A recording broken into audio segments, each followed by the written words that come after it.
Hi, this is Thomas with Believe in the Run. And this is Megan with Believe in the Run. And today we're talking about the Adidas.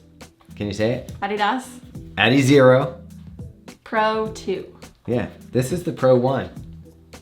I think it's pretty, but I think this got even prettier. If you know anything, you know this is Adidas's race day shoe. That's what we got Meaghan here. She's the fastest person in this office. Guy behind the camera.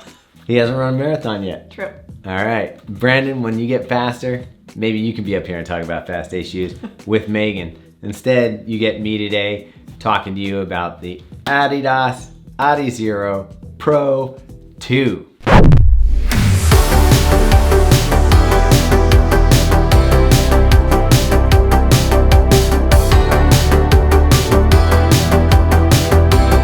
Let's jump in, Meaghan. Why don't you tell people a little bit about the upper of the shoe? So I didn't run in the first model, but this is apparently the Cellar Mesh 2.0, which is similar to the original, but it's actually a little bit lighter.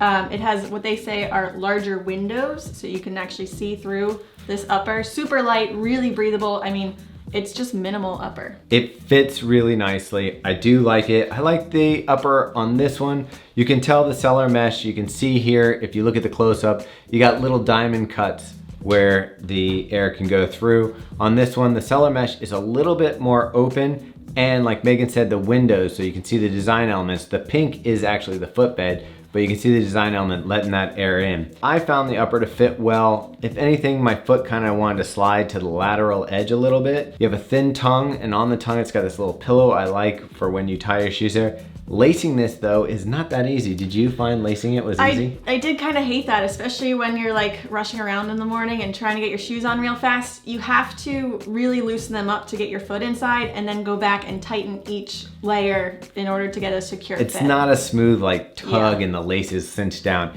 It's a kind of fine tune your fit, which is not that bad. It's a minor complaint. I guess if you're getting ready for a race though, it's not one of those shoes where you just tighten up and you're like, okay, I'm ready to go. You're probably gonna wanna get that extra like little jog in before the run to make sure that the lacing is correct. I actually thought that the lacing felt similar to the Vaporfly. Like I also need to take the time to lace that one up. So if you're used to that, you'll be ready for this one. All right, the other thing that we're gonna talk about is the heel counter.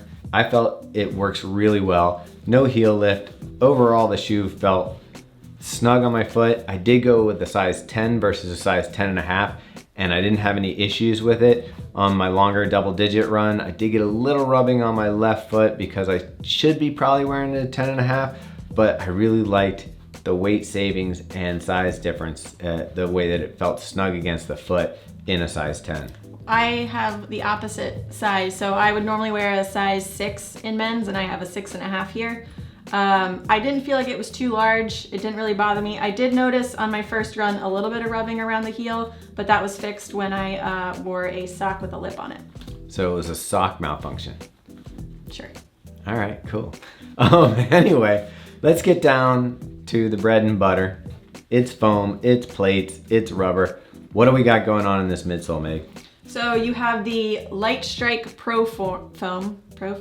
Lightstrike Pro foam? Lightstrike Pro. There we go. Lightstrike Pro is the midsole. There's 2 layers here. The difference on V2 is that you have this cutout here, so you can actually see these exposed energy rods, carbon infused energy rods. It really is a cosmetic thing. I think you may lose a fraction of a couple grams.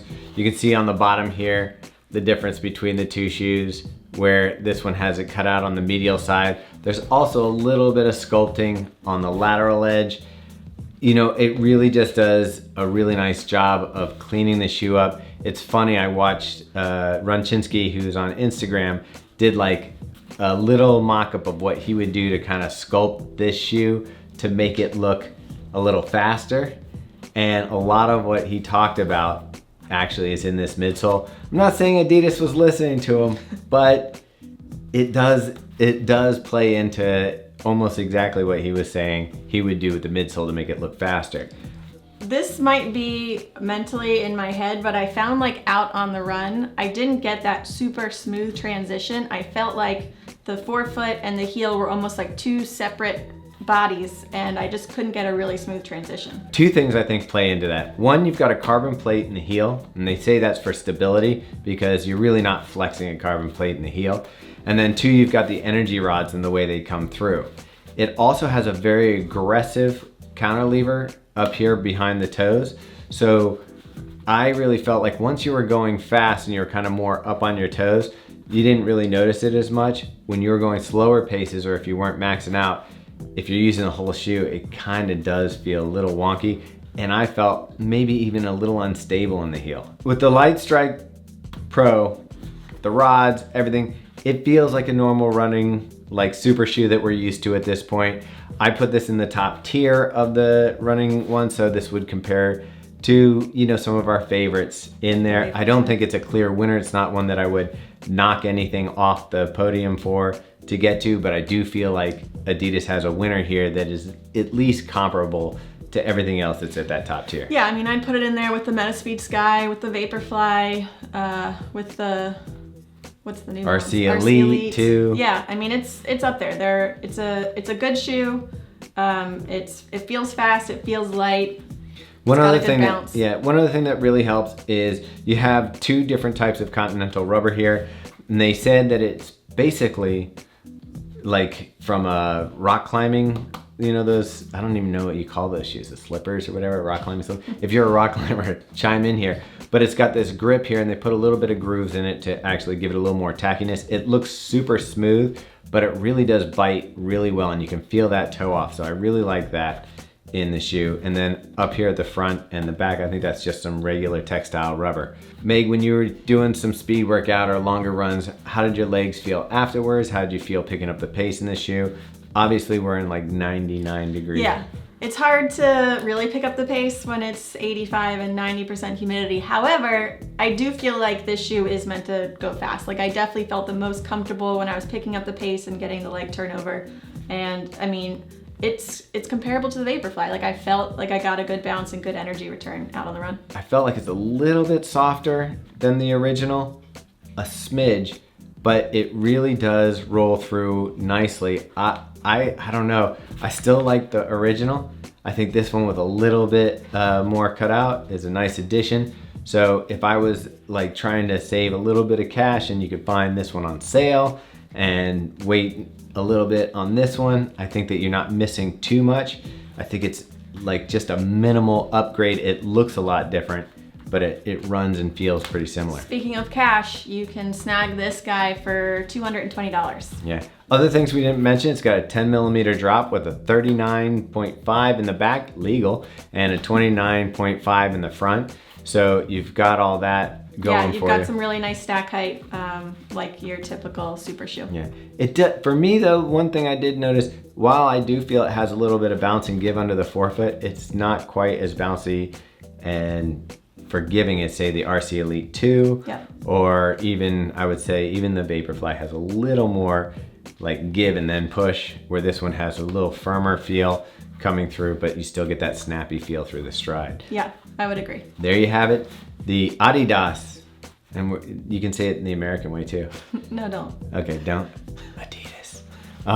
Adidas. Adizero Pro 2. So do us a favor, subscribe to your favorite YouTube channel here, put on that bell so you get the alerts.